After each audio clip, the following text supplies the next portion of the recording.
Invite a Budget Blinds style consultant to show you how to transform your rooms just by changing your window coverings. Canada's #1 choice for window coverings. Visit budgetblinds.ca today. And Moses joins us for our first look at sports, and we begin with lacrosse. And it was quite a week for the Lloydminster Xtreme. To say the least, Bart, to say the least. This is a team coming off their first playoff victory under the Graham Murray era. Of course, their coach couldn't be happier.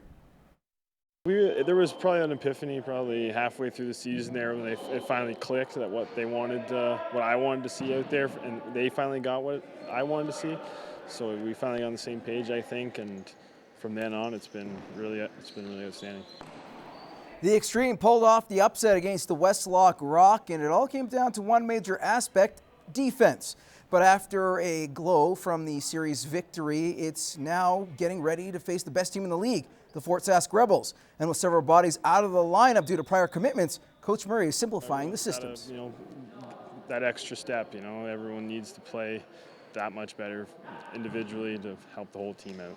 Now, game 1 will go Saturday. Games 2 and 3, if necessary, will go Sunday, all in Fort Sask. Now, it's the second season in the NSRBL, and 2 Lloydminster teams can punch their tickets to the next round with a pair of wins. Now, first up, the defending champions, the Twins, facing the Unity Cardinals, and Lloydminster advances to the next round with an easy 5-0 victory. Owen Hill, Phil Jazowski, and Brett Kostasky each had an RBI, while Steve Barber chipped in with 2 runs batted in. Chris Osmak also got the shutout against the Cards for the W. Now, their particular shutout, the Blue Jays, that is, lasted 43 thirds, but you know what? They're not complaining too much. Here's why. They advanced to the next round of the playoffs with a 5-1 victory over Macklin, sweeping the series. Matt Nielsen had a solo shot, while Steve Lodish had 9 strikeouts in the win.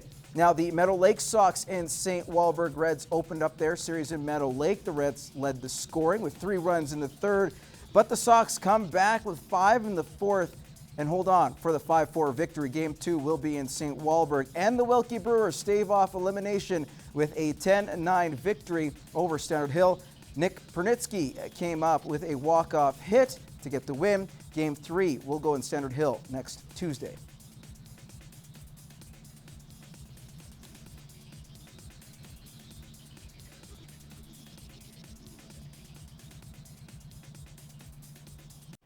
Now, most truck wagon drivers have been involved in a sport at a very young age, almost like a birthright. Shane Nolan spent 24 years involved with the sport and announced during the Calgary Stampede that he'd be leaving that sport for good.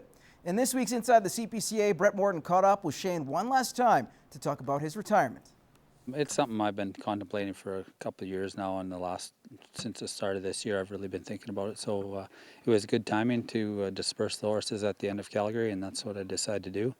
And we're looking forward to our next chapter in our lives here. Shane had many reasons to make the decision to retire, but going up and down the highway every weekend was a big factor among others. I was 24 years at it. I had 8 years racing pony wagons and then another 16 racing with the CPCA, and I always knew that I wouldn't race until I was in old age, so it was the time for me to do it, and that's why I decided to do it. Too many years on the road. Last Sunday, Shane raced for the final time on the Chuck Wagon's biggest stage. It wasn't a big deal for me. What you got to do is go and focus on what you're doing. You cannot drive a thoroughbred Chuck Wagon without focusing. So I just put that out of my mind. I went and drove it like any other race. Before Nolan left Calgary, he held an auction to sell most of his horses, his wagon, and other supplies. If you want to get your money, out of what you've invested for your time, you have to sell at the end of Calgary, because they're going to want those horses. If they're running good, they want them to finish the year. And some of those guys are depending on buying a horse to qualify them again for Calgary. So I had no intent of going back to Calgary. I was going to retire, so I sold them then. So the horses were worth more at that point. When asked what his biggest achievement was, he had a few in mind, but there were a couple that were very special to him. My High Point Championship last year, and then you can go back to my first major win in Saskatoon when I won the 2002 Saskatoon exhibition. And I've won quite a few shows. I hold a few track records and hold some track records at the current shows, and some that we don't race at anymore, and those will be mine forever. Nolan now plans to spend time with the family and focus more on the businesses they own.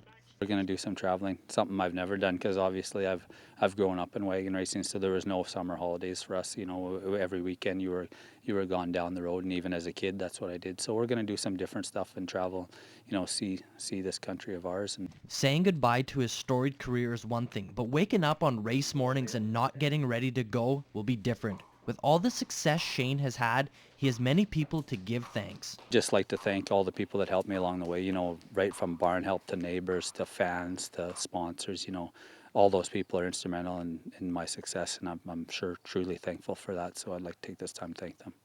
Brett Morton, Newcap Sports. Inside the CPCA, the view from the barns, the wagon box, and from the track. Be part of the action. And best of luck to Shane and whatever endeavors that may follow for the man. Only 43 years old, so definitely sad to see him go. Moving on, and for those who wanted to see some CPCA drivers get back on the track, well, you're going to have to wait a little bit longer. The opening night tonight in St. Walburg has been canceled due to the wet track. Races, weather permitting, will go Saturday and Sunday night. All race times begin at 6:30.